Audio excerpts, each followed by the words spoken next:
All right, welcome to the Dominate Healthcare podcast. The theme of each of these shows is the why, the what, and the how of just absolute healthcare world domination. We're at a point now where, it's just crazy out there. We're hearing more about additional lockdowns and, just it's insane. Plus, our brothers and our sisters who are in chiropractic, which Dr. Edgar and I are, we're chiropractors. A lot of them, just don't do that well. And we're at a stage in the wellness world where everybody should be really thriving. And so I want to really bring in people like Dr. Edgar, who are uber successful. And not just with your practice, Dr. Edgar, but you're succeeding in a lot of different areas. So you're somebody who you just don't look to be successful, but you're always looking for opportunities to really change the world. What's the why behind that? You're doing all these huge things. You've got even bigger plans with some of your other work. What's the why behind that? I think it really kind of all started for me as a kid. Growing up where and how I grew up, it really, I think being in those sorts of environments really impacted me in a way that made me feel like I had to do more. And so at a very young age, just the idea that I had to do more, that I personally had to be better, that it almost felt like my duty, right? Like my calling to contribute to society in a bigger way. And it just so happened that, initially chiropractic was that way. And so with that attitude already and going into chiropractic, it really felt natural, right? Because chiropractic is kind of the underdog. And, we've always had a difficult time integrating into society. And so for me, it felt like a challenge right away. This is perfect for me because chiropractic is so, it gets so beat down so much. This is the perfect place for me to be and do some work because what we do is so powerful and not very many people are exposed to it. It felt like God was like, yeah, this is where you need to be. This is where you need to jump into the fight. And tell everybody what you're doing, because everything you're doing is big. You got a massive clinic and you're doing many other things as well. If you wouldn't mind sharing a few of the things you got going on. Sure. The first thing is our practice. Is our practice. It's been, when I say I have a partner, Dr. Xavier. We've been in practice together 16 out of my 17 years. And our goal initially, when we first got together, our goal was to deliver chiropractic to the African American community because it's significantly underserved and not very many people in the community know what chiropractic is. So we felt like right away it was our mission to deliver to St. Louis, to the African American community in St. Louis, something that they didn't have and that they desperately needed. So it's our practice. We started, myself, Dr. Tipler, and my other buddy, Dr. Vaught. We started Evoke Chiropractic Coaching initially, where we did some coaching and things like that. And it's really rolled into something that has always been mission driven, but is becoming more clear. We have our big conference coming up on September 29th and 30th. And it really is about unifying chiropractic, right? Building a bridge is really what we're trying to do, because even within chiropractic, African-American chiropractors are kind of on an island. And don't have all the access that we feel like they should. So one of the things that we really wanted to do was to bridge that gap, right? To help them to cross the bridge into where chiropractors are doing really well. They're successful. They're helping their communities in a very, very big way, and just how all that's done, right? Connecting those two. And so we've seen it as our mission again to really bridge that gap and bring African-American chiropractors into this world where you can serve at a really high level. There's that. The other thing that I'm really, and I haven't talked a lot about, we've talked a lot about it, but I haven't talked a lot about it is, long story short, again, it's about access. It's about access and bringing things to the African-American community that we don't otherwise have access to, that aren't a part of our culture. And that's where the idea of creating a swim school came from. So that's something I'm working really, really hard on. I definitely have a big vision, huge vision for that. But it's kind of in its infancy, but it's looking good right now. It's looking good right now. Yeah, and for its access, and then just transforming a community. I think Mhm. that's what the spirit of chiropractic to me is revival. Like you revive these communities that are suffering unnecessarily, or individuals that have so much potential and don't just need a little help, but a total transformation. So you're transforming the profession, you're transforming communities, and you're even reaching out beyond healthcare, because you shared with me the background on swimming. I didn't realize that a lot of Black people have never had a chance to be in a pool or learn how to swim. My best friend is Black, and I Mhm. remember he's elite athlete, college wrestler, elite football player. But the first time we jumped in the pool, he just sunk right to the bottom, and that's the first time I realized, like, yeah, that your community has not grown up in pools. Yeah. And so it's not just something that you're looking to help a little bit. I love it because you're looking for revival. You're looking for transformation. You're looking to save the lives of millions and millions of people. And that's really it, because like in chiropractic, when we first started, our vision was to, deliver chiropractic in as big a way as possible and have as big an impact as possible. That's the exact same thing I want to do in this industry and swim, is have a big impact, because, reportedly more than 70% of African Americans can't swim. Anecdotally, I think the number's a lot higher than that.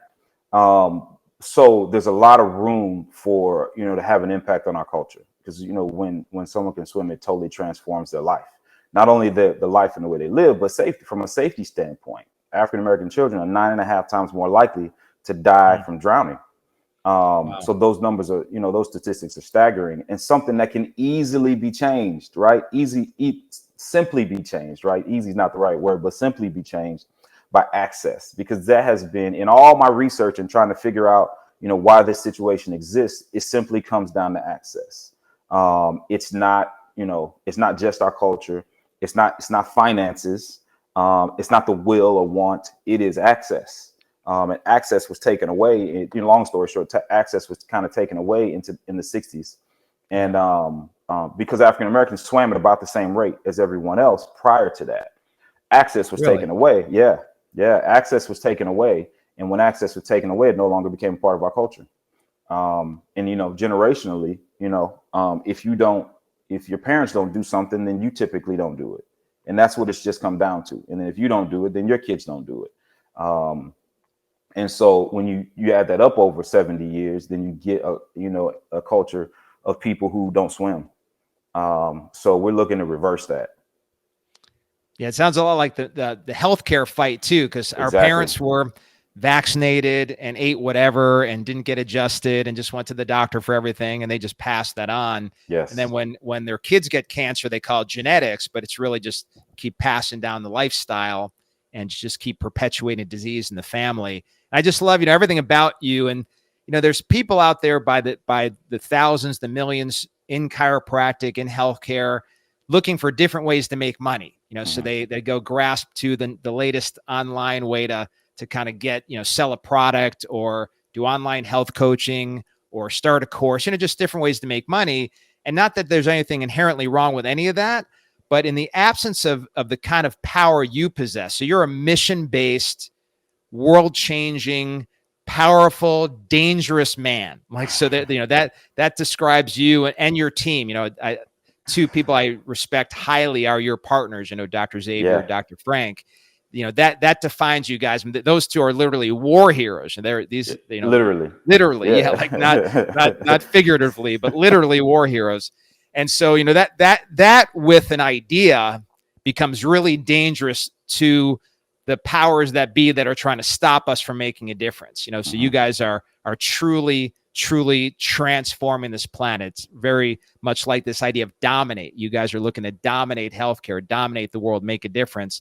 So one of the things we've been working on, you and I together, just with your clinic, is, in order to do that, you've got to just keep getting better and better and better at what you do already. Mm-hmm. So we can also start chasing other things down without perfecting what's there right in front of you. So your cash cow, the way you're making a big difference already, is in your clinic. And then you've decided to really evaluate just everything from the care plan to providing other resources that can really help people. Tell us a little bit about what you're doing right now that's just making the practice even better, stuff we worked on to generate more revenue. Tell us a bit about that. Yeah, so our practice from a volume standpoint has always, for a long time, has done really well from a volume standpoint. And what we noticed is for us, it just didn't feel like the volume matched up with the financial production. Like it wasn't like they didn't equal, right? The amount of people we're seeing, the amount of services we were rendering, didn't really match up. So that's why I got with you to really examine our practice and to help us to figure out what was going on and what needed to be changed. And over the course of this year, that's something that we've really been working on, is examining all those little pieces, from staff training to how we schedule to what services we're rendering and how we're doing them. All of those things, just breaking everything down, how we're compensating our staff, breaking all those things down and really figuring out where some of the issues might be. And we've worked through some of those issues over the course of the year, and they've really panned out, and they've really put us in a position to look at what other things our practice members really needed. Because chiropractic is amazing and it does so many things, but it can only do so many things. And so we decided to begin to add some other services. And as we started to add those other services, now we're working on figuring out how to, one, integrate them into our practice that has been pretty much purely chiropractic, how we integrate that in from a communication standpoint with our practice members, and how important this, the new technology that we're bringing in is. And then how do we launch it? Like, how do we get them into it, get them doing it, get them trying it, all of that stuff. So we're really moving through that phase and into it really being just a full integrated part of our practice. And it's really starting to grow. And, we're really proud of, what's happened so far. Yeah, one of the things, you mentioned is bringing in other things that people need. Chiropractic is the most powerful way to get somebody healthy. It hands down, nothing touches it. But what I've been really working with clinics like yours and other people to do now is bring in other services that you believe in. It's not just a way to make more money, although it is a way to make more money, but something that people need. So like I know you brought in the shockwave. Yes. So as an example, I started wrestling again at my late stage of life and just shredded my shoulder. So I was under great chiropractic care. My wife's a chiropractor, so we adjust each other 2-3 days a week. But shoulders shredded, as a result of this new wrestling thing I've gotten back into. In fact, I did an MRI, and my friend's an orthopedist, and he sends me the report, and instead of giving the findings, it just says, "You don't want to know. Just don't look." and in fact, I asked him, like, what you could do is like, there's nothing anybody can do. just keep going. But I did the shockwave, so I had somebody actually came to the house to show me the machine and did it on my shoulder. And I'm back to wrestling and benching a lot of weight again, thanks to that piece of equipment where chiropractic certainly sets me up for success, but that equipment is really what put me over the top and has me back, living my life and being an idiot again. So for your clinic, it's now part of the care plan. So we already had this very successful, super high volume clinic. I mean, you guys are in the top 1/10 of 1% in the whole profession historically, not just now, but then you've now, we tightened up the care plans. So that was one thing. Sometimes when the volume gets higher, we have some, just gets less expensive per visit, and that could really catch up with you. So we tighten up the care plans. We add something like the shock wave. And now, in addition to just being able to make more income there, we now have process, procedures, way of paying the staff to where I know you want to multiply. So our conversation today was about more clinics. Tell us where that's headed now. Yeah. So now, again, since we feel more comfortable now, because we knew that, we were seeing a lot of people, but we just knew that the business wasn't functioning absolutely best it could. And now that we feel like we're on that track and we're getting there, we feel more comfortable in stepping out and doing some of the things that we really wanted to do for a while, and that's opening other clinics. So here in St. Louis, we already have plans for 2 more, and so those are in the works. We just chatted about the one that we want to get open in the next couple of months here, and how that works. So now we're at a place where we feel like our systems are in place to now go out and open these other clinics, and then by adding these other services like Shockwave into those other clinics, now we feel really confident about being able to, not only be purpose driven, which we've always been, but also, for there to be some profit in that as well. Because sometimes you can feel like maybe those things can't really exist in the same space, or or you can shift too far one way or too far the other. But I think when you can examine your systems and the way that you run your practice and know that you're on purpose, then when you put those together, then you get something that's fun to do, and it's financially beneficial for you and your family, and that's what we feel like we are. So opening this other practice here pretty soon is really exciting, and we're already kind of got our minds on the one following that.